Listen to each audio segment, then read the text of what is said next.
My dear Kristen,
people split up all the time. I just never thought it would happen like this. Not to us. So I sit here, as I have so many times, and though I know I'm writing this more for therapeutic reasons because I know you will never read this, it does help to get these thoughts out on paper. Otherwise, they all just keep going around in this hyperactive mind of mine. But of course you know that about me. Today is September 26th, which would have been the 4-year anniversary of our first meeting. It has been over a year now since you left me. Well, 1 year, 15 days, but who's counting? I do think that I've finally come to terms with the fact that you're not coming back to me and that this is really over. I think I'm past the phase where I just lie on my bed and think of everything I could have done or said differently and hope that you will call or text. The silence is really the hardest part. I think I'm doing okay. Well, getting there at the very least. Mending a broken heart is a process, so they say. I mean, I've started going out again. Progress, right? I even met a girl. My friends tell me it's a good thing, a real positive step in the healing process and such. And don't get me wrong, she is a very nice girl, just different. It's strange. Like your mind, your muscles have a certain memory to them. You do something so many times it just becomes second nature. You don't even think about it after a while.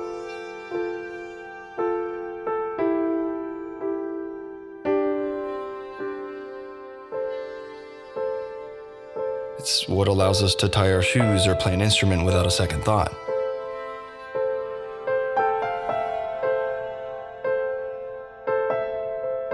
You spend a long enough time with someone and your bodies memorize one another.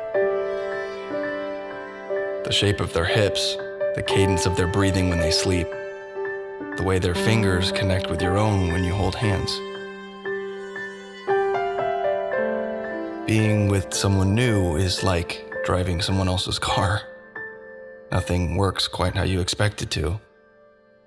Everything is just a little bit off. It's awkward and a bit scary.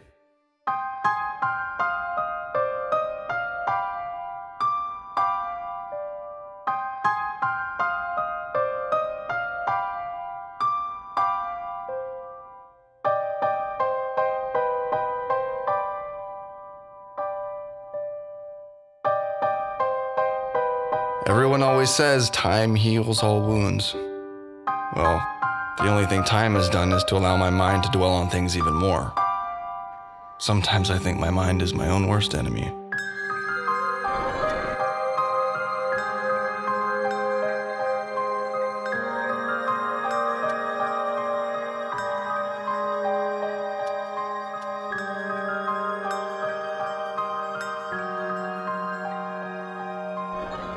used to say I spent way too much time in my head.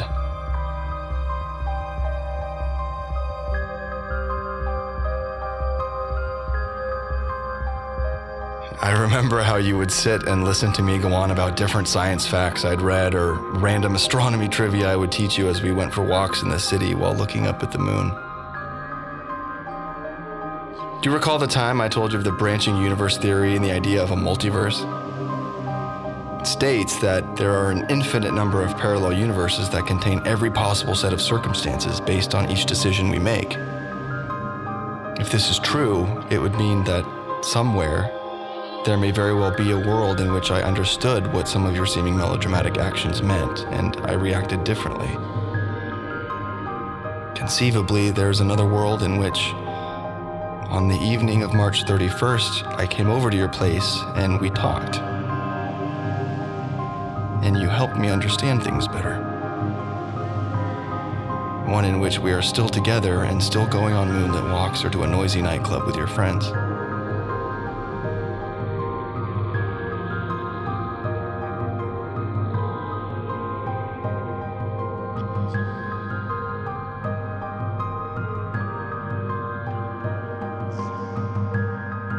I often find myself in your neighborhood for one reason or another. Every time I am, I have the silly notion to knock on your door, which is stupid because I know you will not answer it for me. I wonder if you even think of me anymore.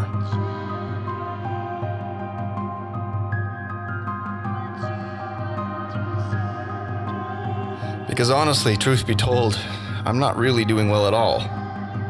Life is actually pretty miserable without you. I know that I've gone this whole letter without using the one word you longed so deeply to hear from not only me, but everyone in your life.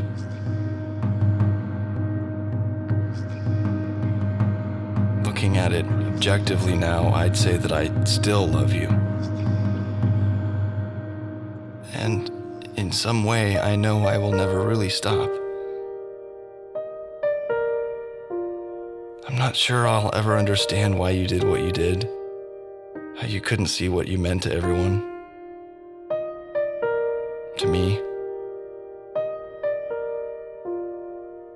I just hope that you're at peace now, and that you found whatever it is you were looking for in this cruel life.